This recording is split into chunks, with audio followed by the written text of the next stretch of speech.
So we're looking at the Managing People in Organizations unit today. And there are 7 learning outcomes on here, so it's quite a long one, this unit. So the aim of this unit in total is, the aims are, people are often considered to be the most important resource in any organization, which is totally true. This unit aims to give learners the knowledge and understanding about recruitment, performance management and development. So what I'm going to do first is I'm just going to tell you what the learning outcomes are, and then we'll come back and we'll just work on learning outcome 1. Yep. Okay. So learning outcome 1 is understand key elements of the recruitment and selection process. Number 2 is know how organizations carry out performance management. Number 3 is know how organizations develop people. Number 4 is know how to ensure employee training is effective. And then review your own personal effectiveness is number 5. Learning outcome 6 is know the steps taken by organizations to ensure workplace welfare. And then the last one. Yeah. Sorry? Sorry, did you ask something? What does welfare mean? Welfare, do you know, when you're taking care of someone, making sure that they're okay, that they're physically and mentally fine. Okay. That's what we mean by welfare, to make sure that you're looking after them. Okay. Yeah. And then number 7 is know how to manage change. So do you know when you might have been in work in an office or a shop or anywhere, you know, where they've got all those health and safety procedures where they say make sure when you lift something and you don't you bend with your knees and not your back, and make sure that you're not running or your shoelaces are open. All of those steps are put in place to make you stay safe. So all of that we call welfare, to make sure that you're okay when you're at work. Okay. So today we're just going to look at learning outcome 1. So the key elements of recruitment and selection. So today's point is we're just going to look at what the methods of recruitment are and how we look at job descriptions and what guidelines we follow. Should I write things down or should I just listen? You don't actually need, if you want to write things down, that's fine. If there's something that you want to do as you go along, whatever helps you with that. This recording I will forward on to you, so if you don't quite catch up, yeah. So I suggest you listen today and then possibly listen back, and then just so you sometimes what I do when I'm writing notes, I don't hear what someone's saying afterwards, but that's me personally. Yeah. I get so busy trying to catch up on that. But yeah, whatever suits you, Vicky, that's perfectly fine. I think I would just see after and I just write down the key points I need to remember. That's fine. So 1.1 is explain the recruitment methods and processes used by organizations. 1.2, prepare a job description and person specification for a specified job. 1.3, produce guidelines to ensure interviewers carry out best practice before, during, and after an interview. And then the merit question is describe the difference between direct and indirect discrimination, and then evaluate the effect of legislation on recruitment and selection processes. So that's your distinction. So after that mouthful, I'll get back into the PowerPoint. Seems to have got all the way to there. Fantastic. So we're just going to look at the recruitment methods that an organization and the processes that the organization uses. So whenever you've applied for a job or in any sort of office-based or company-based type of position, you'll know that even in retail, you'll know that you're always filling out an application form or you'll have a CV. Now, application forms and CVs, these are the traditional approach when you're applying for a job. Now, filling out a CV, filling out an application form, keeping a CV up to date is a really long process. And I know for sure whenever I've got anything to do CV-wise or application-wise, I really don't want to do it because it can be so inundating. It can be so long and it can take so much time. So when I was younger, we used to fill out application forms by hand, write everything out. If I'd make a mistake, I'd have to restart all over again, get another fresh copy. Now it's easy, isn't it? We can do it online. We've got we've got the computer, we've got Word. There's so many processes in place for us now compared to what 15, 20 years ago.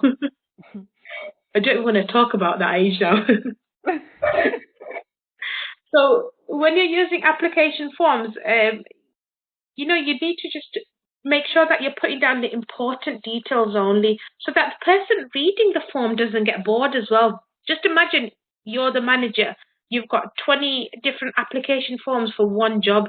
By the time you get to the second one, you'll probably be like, oh, goodness sake. So just put down this important details like your address, all the qualification that actually show that you're shortlisting what they want, your experience that you need. So keep it consistent, but only have the information that they actually need. Okay. Now, so I had a mentor in some place, and they said I can put a little bit of color, so like blue. Yes. To like get attention from. To pop things out, because what they say is nice to have. When you've got a heading where you've got your name and then you've got saying you've got a heading called qualifications, and underneath it you might have a subheading where you'll have your actual qualification written out in bold or a different color. It makes those things pop out. Like even on here now, you've got a whole load of writing on here, but what pops out to you on this page? Yeah. So when you look at this bit here, application forms and CVs, because it's bold, this pops out. So having bold or different, I now use different colors instead. It really makes it pop out. So it is nice to use a bit of muted colors. So nothing like bright pink or yellow. Yeah. Blue is good. So when we're using CVs, so if you ever look on jobs now, on the traditional jobs that you're applying direct to the place, they ask for application forms. But agencies, if you're ever applying to an agency, they like CVs because it outlines everything you do and they can apply it to different jobs. But CVs are actually becoming less common now. They don't organizations aren't really that interested in CVs. So the benefits of a CV are quite clear. There are a lot of benefits to a CV. You can update it, you can tailor it, you can mess around with it and add in all your new experiences with it. In a fraction of the time it's going to take you to do an application form. But the problem that an employer has with the CV is they'll only see the information that you've chosen to give them. So they have those fixed questions or fixed data that they want. If I choose to tell them about my qualifications, fair enough. If I tell them about my experience 10 years ago, fair enough. But I'm not. I'm choosing it to suit me, aren't I, rather than suit the employer. So there can be issues with. Sorry, I was gonna say. No, it's okay. When I applied for Lidl and stuff, and a couple more shops, they asked to do like a survey. So it was a long, like 30 minutes thing where I had to answer questions, how we'll deal with customers, and they will just calculate at the end and tell you if you got it or not. Yeah, what they do is they get these so they can get an idea of what your personality is like as well. So especially when you're doing retail work, they want to know what sort of person you are, how you are under conflict and stress. So these type of personality questionnaires that they get you to fill in, they're very good to identify what sort of person will suit them and what sort of person won't. So that's why they get you to do these type of questionnaires through them. Now, there can be some equal opportunities considerations about a CV as well, because you're going to have your name, your date of birth, your address. So you've got to make sure that you're not getting discriminated against because maybe you're older than other applicants. Maybe you've got a certain type of name which indicates to what religious or background you're from. So these type of things can really endanger the fairness of the recruitment processes, because you're getting a lot of details off one piece of paper. Yeah. Now, certain jobs are quite hard to recruit for, which is why, especially when you get like recruiters or agencies, they ask for CVs rather than application forms. So there's a lot of organizations that would actually accept CVs as well, rather than application forms. So it's, even though CVs are around less, it's still important that you have one and that one is available if somebody wants to look at it, or the organization asks for it.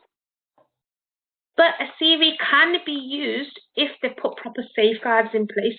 So if you've got if for example you send me your CV, I'm your agent, I'm trying to get you a job. In that section, what I would do is I would get rid of whether you're male or female. I would get rid of any information about your race. I'd probably blank your name on it. I'd blank your date of birth on it. I might blank down which area you live in, so that there's a fairness and there's no safeguarding issues or no discrimination issues passed down, so that you're not directly discriminated against or indirectly discriminated against, and that it's a fair process. Organizations also now, what they've done is, when you go into an interview and you get the shortlisters, those people that are there to interview you, the interview panel, they'll actually give them training now. So they'll give them awareness training so that they recognize any issues and they can challenge their own prejudices and beliefs, because we all know that we've got different ideas and different feelings and different beliefs and different cultures, so that we're not putting our own thoughts onto someone else and discriminating against them. So awareness training is given to the interview panel or the shortlisting panel, the people that are actually going to look at the applications when they come.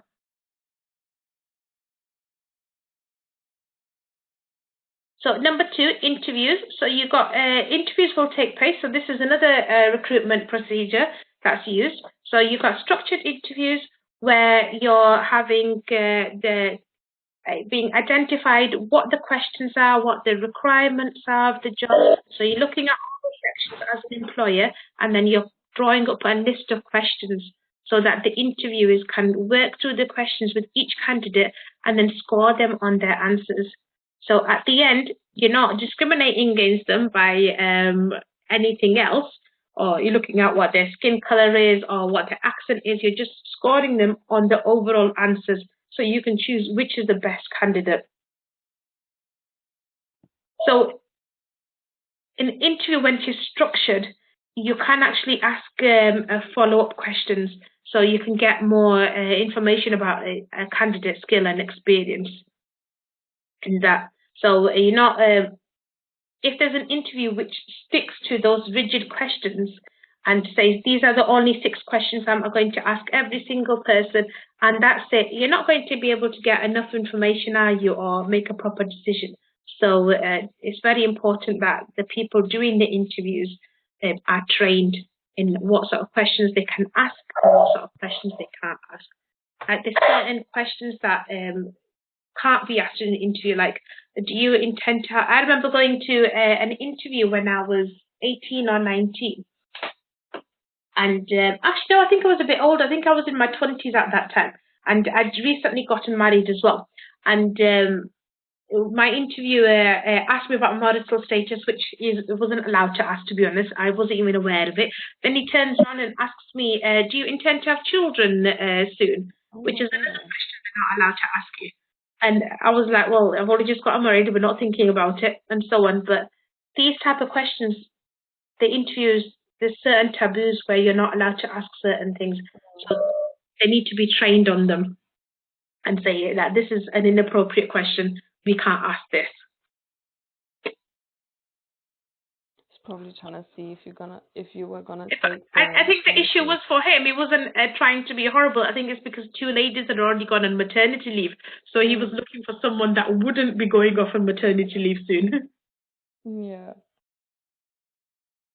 Then we've got psychometric testing. So these type of tests are just like little tests that you're given. So this term can be confusing, but it just means it's testing your mental ability. So do you know that test that you were talking about now, where you went to a job interview and you were given a questionnaire? That was like a psychometric test. It's where they checked what your personality is, what sort of abilities you've got, what sort of aptitude you've got. They're profiling your personality to see if you are a good fit for them or not, and that you guys would get along working together. And then you've got ability and aptitude tests. So ability tests are just where they're checking your ability in a way, really. So these will cover your intelligence, what sort of verbal ability you've got, what sort of math skills you've got, what sort of spatial ability. I mean, spatial ability like where you're throwing, catching, and that type of things using your hands. Your admin ability for your clerical, diagrammatical ability, and your mechanical ability. Now, each interview will not be checking every single one of these. They'll only check them depending on what your job description is. If you're going in to apply as an engineer, then yeah, they're going to check your mechanical ability or your diagrammatical ability. If you're applying for an office role, then they're going to check your clerical ability, aren't they? Mm-hmm. If you're in an office or a talk centre, then your verbal ability. So these tests are going to happen all at once. It depends on what job you're going for. So are you okay so far with what we're... And then you've got personality profiling, like we said. So some areas will do personality profiling. But again, there is no right or wrong answer. So these profiles are just there to look at some particular behaviors. So some behaviors are suited to some jobs more than others. So if you're on a behavior where you've got a short fuse or you can get frustrated and angry easily, if you're on a high tension volume, on a high volume call center where you're consistently getting calls from customers, and you might have good customers, you might have bad customers, you might have very difficult customers, you might not be suitable for that job because your personality might not suit it. So, which is why these profilings are done. They just check the characteristics of a person. And then in some jobs, especially with teaching jobs now, what they like to do is have presentations used as a selection tool where you'll be given, so if I was to go for a teaching job now, or if I was to go for a very high-end managerial position where I'm looking after loads of research projects in a business environment, they'd say to me, right, this is a topic, create a presentation and deliver that presentation to us. You've got a 5-minute time. The presentation should be longer than 5 minutes, and it should be on this topic. Now, these presentations are done because they can actually go in and see what your skills are like at creating presentations, what your verbal ability is, how you can engage with the room. So they get to check a whole list of things off about how you as a person and how you can manage yourself. And so it's a good tool for like senior type jobs that might be taking place. I would love that. Yeah. It's quite nice, you know, when you're given a task, you sort of like flounder about a little bit and you think, oh my goodness, what am I going to do? But then you just go off with it. But then they don't tell you to do it as soon as you walk in the interview. It won't be like, right, Victoria, you've got to give me a presentation in half an hour, go prepare it. They'll actually tell you a couple of weeks in advance and say, this is the topic, this is what you need to do. It's actually really nice. Yeah. I'd rather do that than an interview, to be honest. Yeah, it probably makes you a little bit more comfortable, wouldn't it? Yeah. Yeah, because I know what I'm talking about. I was preparing for it, and yeah. I love presentations. And formal interviews can be so daunting sometimes, where you've got like 3 or 4 people in front of you, and I feel like it's just a psychological game. I can't even be myself because they won't hire me. And especially when they start writing things down, you think, you know, like when you're on a driving test, you're like, what are they writing? What's going on here? They keep looking up like, and then they look down and write like, what are you writing? And then the silence is horrible as well, isn't it? When they just go quiet and you're like, Do I I need know. to? I Oh, I get so hate interviews. nervous. Oh. I think interviews are quite. I don't really agree with the way they're done because you don't get to judge a person straight away, do you? In 10, 20 minutes. And you never You're know. going. Like some Yeah. people have serious anxiety issues.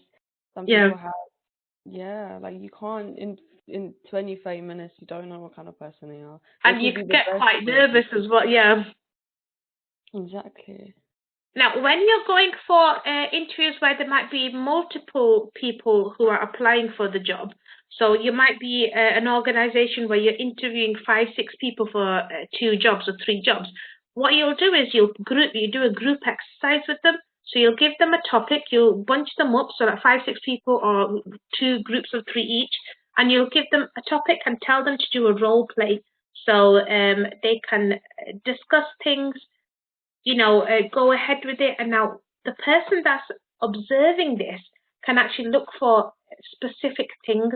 So look at certain attributes, and they can award each candidate with marks for certain things. So I remember going into my very first teaching job and being told, we had our interview, we had our little presentation section. This was many, many years ago. And then we said, go into the dining room, go and react with the children, have your lunch with them. So we were sat down at a table each with a group of children. And then the observer was just walking around, checking to see our interactions, what we were doing, how we were talking to them, and, just overall seeing what did the children like us, were they talking back to us. So it's a That's nice. concept, yeah. I've done one in Nando's, and they told us to dance like chickens. You know that song? Oh, yeah. That was so embarrassing, and I did not get the job at the end, so I just I probably would have done bad there as well, because I think it takes a certain type of person to, I think that's discriminating against certain people who maybe don't like to dance or can feel embarrassed quickly. So, and that dance specifically, exactly. So I know it vaguely now. If I see someone doing it, I'll be fine doing it, flapping my arms and so on. But I'd be like, what? Well, that was out of order. Someone walked out straight away. I'm not surprised.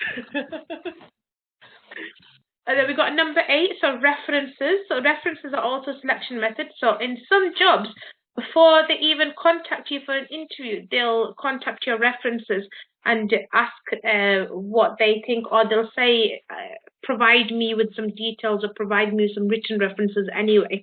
So references are always there to show them that, they can work a good way or a bad way for you, because they can affect the decisions of whether or not you get hired or not. So it's always a good idea to make sure you've got good references in place. And then the final section, it was a bit of a long one on here. You got assessment centres.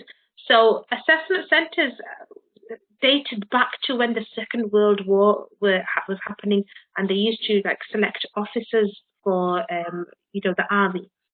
Now the assessment methods were just based on lots of different testing processes.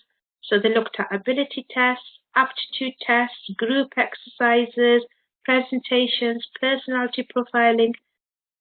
So they got a whole load of different things. Yeah. Oh, okay, it's fine. Sorry. It's all right. And then you got now what they've done is they made sure that there's assessment centres are fair and unbiased, and that they give individuals who might have really good traditional academic backgrounds an opportunity, but then also give individuals who don't have a traditional background in education an opportunity as well. So you can demonstrate whether you've got that paper-based certificates or none of those, you've got work experience, it'll still give you a fair chance of getting the job. And they also say that the people that are doing these assessments should be of mixed individuals. So they should have, make sure that they're covering all equalities. So they should have assessors that have mixed gender, mixed ethnicities as well, so that there's no issue where somebody can turn around and say, right, they were discriminating against me because of this, that, and the other. Okay. So that was 1.1. It was a fairly long one, where we just looked at all these recruitment methods. Do you have any questions? Yep, sorry. So when I'm gonna do the exam, Yeah. So for example, if there's gonna be like 1.1 questions and stuff, so they're gonna be like, what does assessment centers mean, or what does like? You're not actually doing an exam for this, Victoria. You're doing assignments only, so essays. Okay. So this is not exam based. So what so when I do the essays, they're just gonna like ask me questions like, what does assessment center mean? I'll show you actually. The questions are just going to be these questions here. Explain the recruitment methods and processes. Prepare a job description. Produce guidance. So these are the questions that we're covering, but they're also the questions you're going to answer. Okay. Yeah, so these questions what at you the top. send me on the email. Yes. Those, you got 2 documents. One was this one. Okay. And another document was the assignment brief. That follows the same questions, but it actually just tells you if you need to do a PowerPoint or if you need to do a Word document. And sometimes it'll mix the questions up. It'll say 1.1 and 1.2 are done with 2.2. So that's the reason we have an assignment brief. Okay. And it gives you like, Oh, I'm so sorry. Just one second. Yeah? Just 1 second, sorry.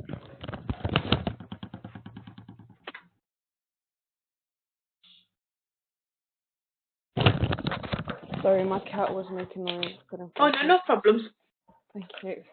So we're on to 1.2. So prepare a job description and a personal specification for a specified job. So in this question, all you're going to do is prepare a job description.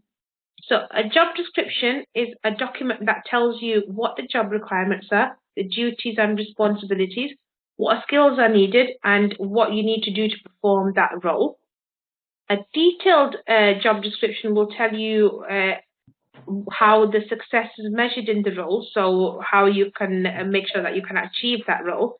So these are known as job specifications or job profiles. They can be known as JD or position description or job PD. Now, these actually just tell you what qualifications you need, what sort of experience you should have, what's essential and what's desirable. Okay. So we're going to look at just the main ideas of a job description on the next slides. So a job brief. So we're looking at this is a job brief now for an accountant. So this is something that an accountant would put out. So we are seeking a qualified accounts payable specialist. The ideal candidate must be organized and self-motivated, has a minimum of 2 years experience with accounts payable, accounts receivable and payroll, and possesses a very high level of proficiency in Microsoft Excel and QuickBooks. And then it goes on to say if you have a positive attitude, are good at multitasking, have the ability to handle confidential and sensitive information discreetly, and can prioritize your daily work, this is the job for you. So that's them telling us what the brief is, they're advertising it. Then they put down what the responsibilities of that job is. So this is the description and the spec. So the responsibilities are collect, review, and input bi-weekly payroll data. This is for an accountant, remember. Maintain and update employee payroll data, including deductions and so on. Reconcile credit and cards and bank accounts. Create and maintain paper and electronic filing systems for contracts, invoices. Maintain and update capital equipment list and any other duties that you need for the accounting department. So it told you the brief, what the job is about. They told you the responsibilities, and now they're telling you about what qualifications you need. So you need a bachelor's degree, experience with high volume accounts payable. You need to be detail oriented and a great communicator. You need to be able to work well under deadlines, have an understanding of cost accounting, and an intermediate to advanced Microsoft Excel experience or with that. So job brief, the specifications, and now the qualifications in this description. And then the benefits are you get an hourly rate.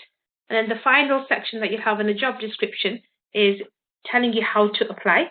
So submit your resume or CV as we call it, detailing your experience, and then also submit a cover letter explaining why you would be a great fit.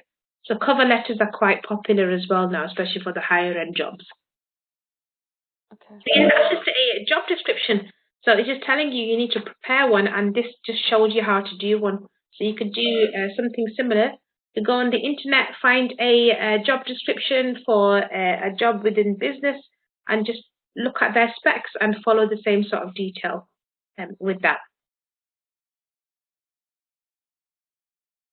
And then, are you okay with that, Victoria? Yeah. Yeah. And then the last, 1.3 in this slide.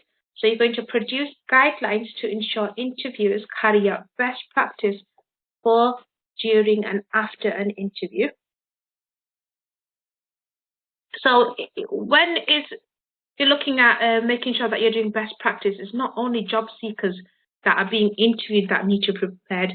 The ones that are, interviewing you, they need to actually look at some questions and do preparation of their own. They need to look at your resumes. They need to make sure that they get an idea of who you are so that you can actually, talk to them about their experience, what sort of information they have. So familiarize yourself. So the first section on this is you're going to shortlist candidates by evaluating their CVs. So when you put the job description out, you're going to get lots of responses. Candidates are going to respond to you and they're going to send you their details. So you're going to go through all the details. You're going to find the ones that you like, and then you're going to start emailing them. You're going to contact them.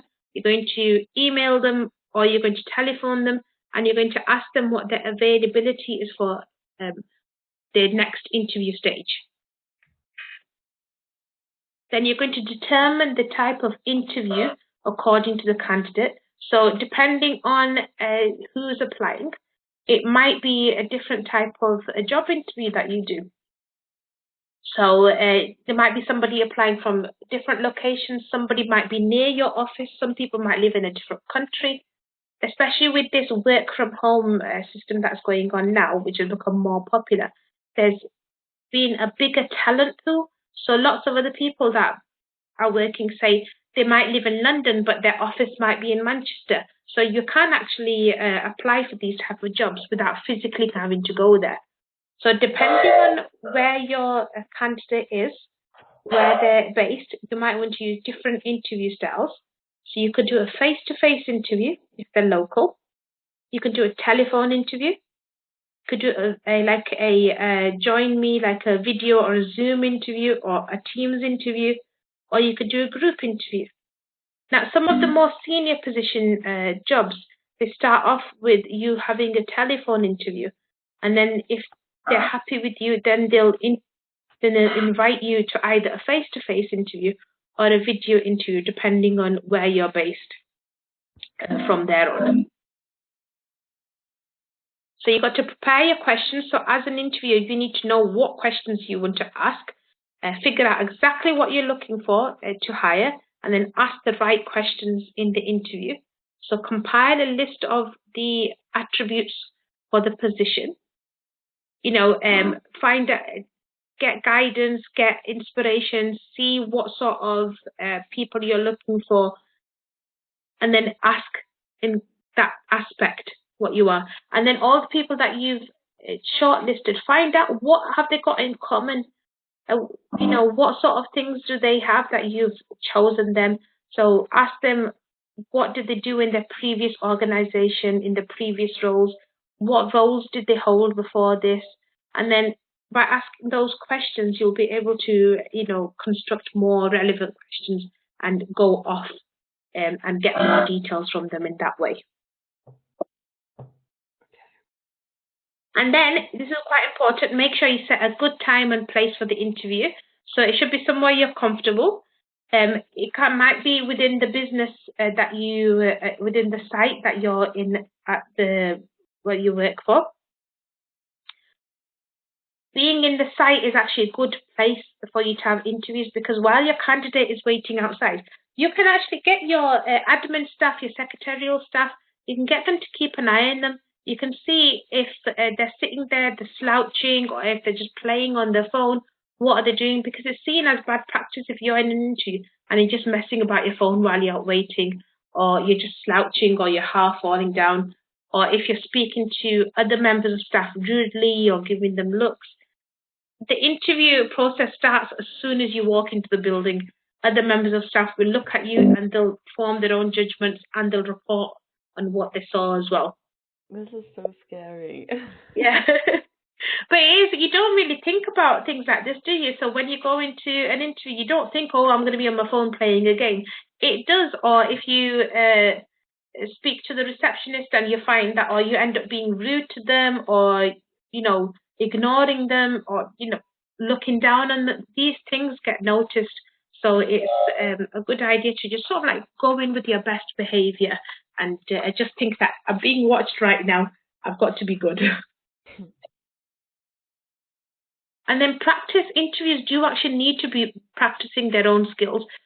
Interviews that are unprepared give a bad impression of the company.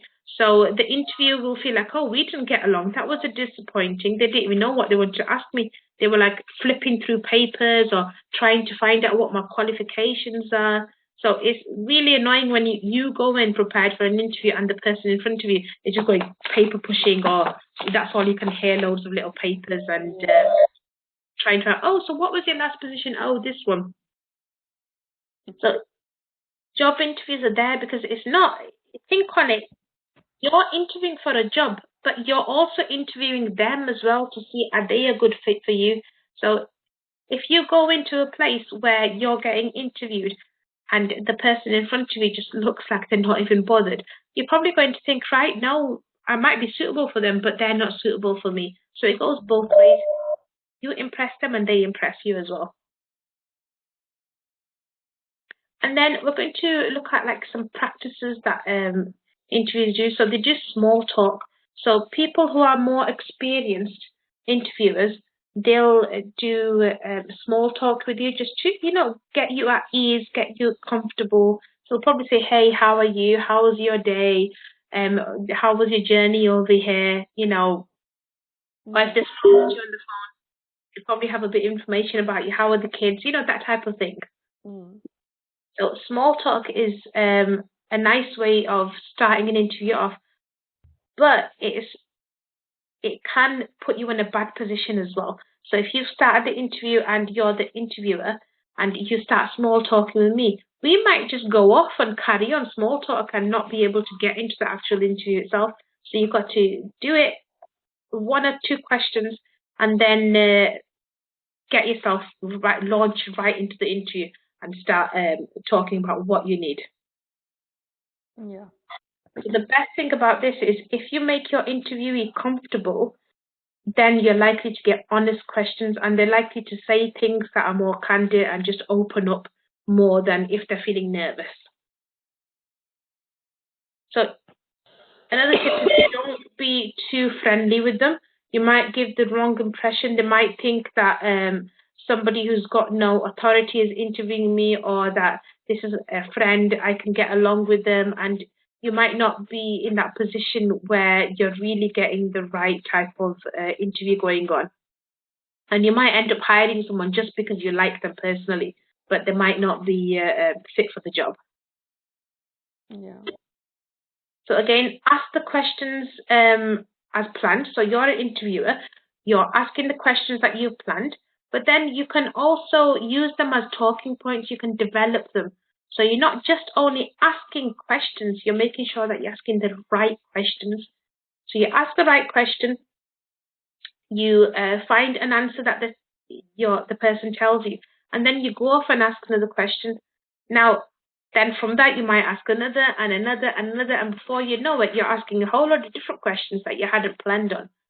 So asking a side question is okay, but stick it to 1 or 2. Don't get sidetracked. because you want to get the information from those main questions first, so that you can compare everyone and see what their skills are and who's the best at the job. Also, when you're interviewing someone, try and ask unexpected questions. So don't ask the normal questions over and over again. They're good to ask, but sometimes veer away from them or put a spin on the questions. But again, make sure it's not strange or silly or ridiculous, because then that's just besides the point. Look at their body language. So when your interviewers who have been carrying out interviews for many years can actually tell what a person is like from their body language. So you'll be able to tell on what sort of signs you are, if you're being honest or if you're not being honest. There's certain things, like if you're not being honest, you're probably going to start messing around with your hands or scratching yourself or not looking at in someone's eyes. So there's like mannerisms that you use to tell what a person is doing at that time, if they're being truthful or not. So the issue with body language now, when you're doing face-to-face interviews, it's easy to look at the body language. But if you're doing a video interview where you're just seeing each other's faces, you can't see what's going on with the hand. You can't see the full body. So that can be something that's been detracted from because of video interviews now. And finally, let the candidate do the most of the talking. So as an interview, you're there to listen, you ask the questions, and that's it, and you let them talk. But sometimes some interviews will do all the talking, they monopolize it. They'll forget that it's actually about the applicant, and they'll just go off and carry on, just go on and on and on. So the rule for this is, if you're ever interviewing someone, is that the candidate, the person who's come for the interview, should do 90% of the interview, and the remaining 10% should be you, the interviewer, who's doing it. So the center of the stage should be the interviewee, the person who's come for the job, not the person who's hiring you. Okay. And then we've got number 10. So there's lots of points here. Listen, again, so 90% of the interview you're going to listen. So you should be listening and not just talking only. Give the candidate time to ask their own questions. So give them a couple of minutes and let them ask questions. And sometimes even this is a good trick, because you can see if they've been paying attention or if they've got anything nice to ask or not. And then, ask questions that you want to know yourself as well in an interview. So, if you're curious about something, ask them a question, not because you're looking for them to say certain words or certain topics. So if you try doing that where you're looking for a specific answer straight away, your interview is going to be a fail, even before you've started it off. And again, when you're interviewing someone, you're not interrogating them. You're not being the Spanish Inquisition with them and torturing them. It's not forcing answers from someone. Just let them flow. Ask them a question, let them volunteer whatever information they're giving you. And then talk about your company at the end. So at the end of the interview, you should tell the applicant about your company, what you do, what sort of benefits there are, what opportunities they would have if they were hired, and give them a good impression from when they leave. So even if they're not hired, they're still going to think, oh, they were a nice place. And again, don't make promises. So don't say, yeah, I'll get back in touch with you, or I'll let you know by the end of the day, because you might not have that position where you're going to let them know. You give somebody high expectations, and it can be quite, it can let you down if you're not hearing from someone straight away. So there's no point in to give them grief without meaning it. And then again, at the end, say thank you to the applicant. Let them thank you for expressing their interest in your wanting to work with you, and thank you for coming to attend the interview. So these are some tips that interviewers should be carrying out. Okay. So that's that. We're going to talk about, we've got recruitment methods here. So for 1.1 on here, we've got a little document. Let me just outline that for you. We've got a little document, if you get a minute to read it. It's my arrow there. And it just tells you what sort of methods of recruitment there are. who there's Dun & Bradstreet. These people are a business. They do internal sourcing, external sourcing, how they get other people to find candidates from them through agencies, what sort of things they do for interviews. So it's a nice thing to just read through to give you an idea of what the interview process is.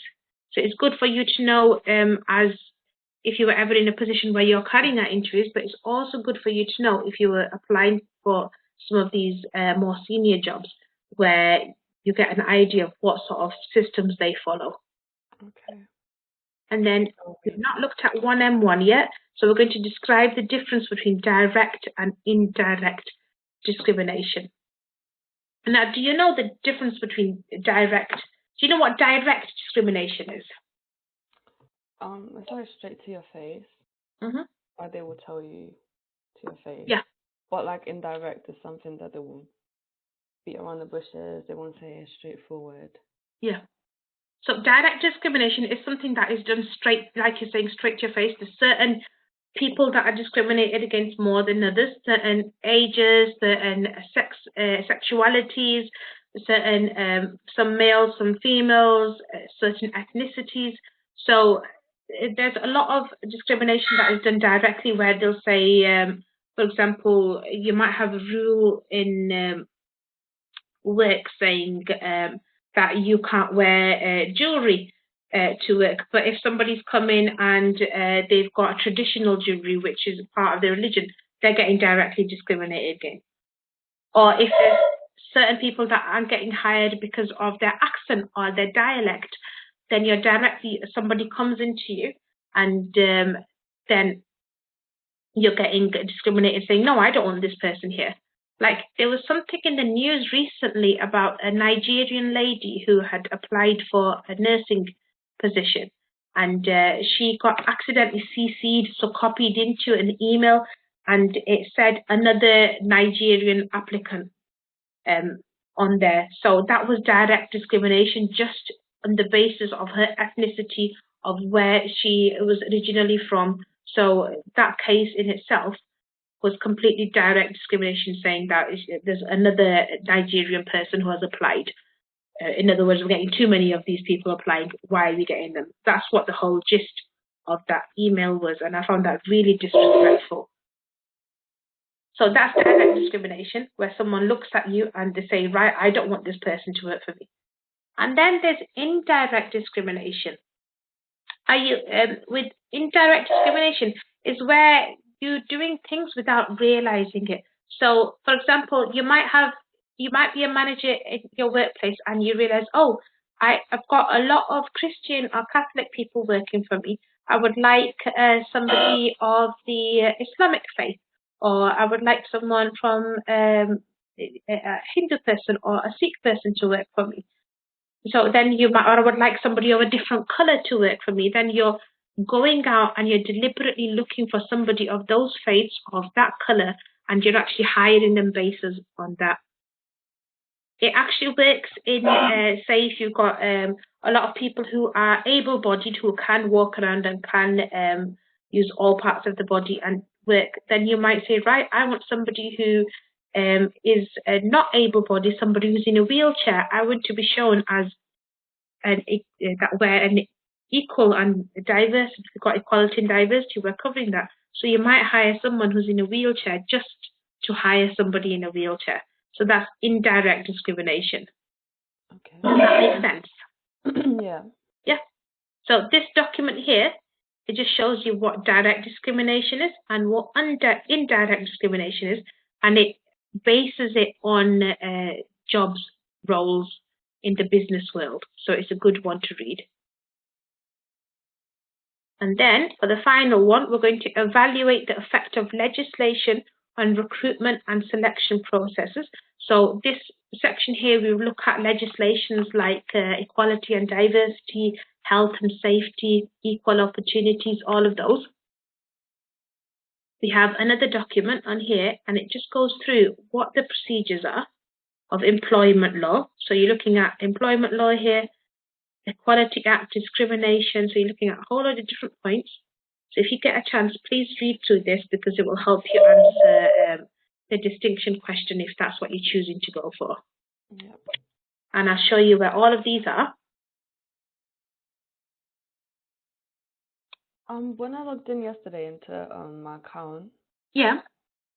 I didn't have all the folders you showed me yesterday. So is it not showing, hold on, let's go back to the beginning. It's logged me out, so I need to go back there anyway.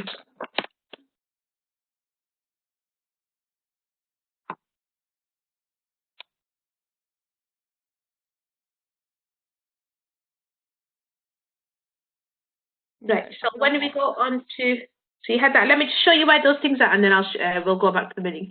So those documents that I just pointed out are here. So you got your previous recording from this lesson, got learning outcome 1, the PowerPoint I've just been looking at, which was this. And then you've got those, so 1.1, methods of recruitment, so a business tells you how they recruit. You've got some examples of discrimination, so direct and indirect, and then you've got this about the employment law, equality, discrimination. So they're all just in this little section here. Okay. The box is terrible, but there you go. So if you get a chance, please go through those. If you get a chance before your assignment, that would be fantastic. I'm just going to click on where you're talking about.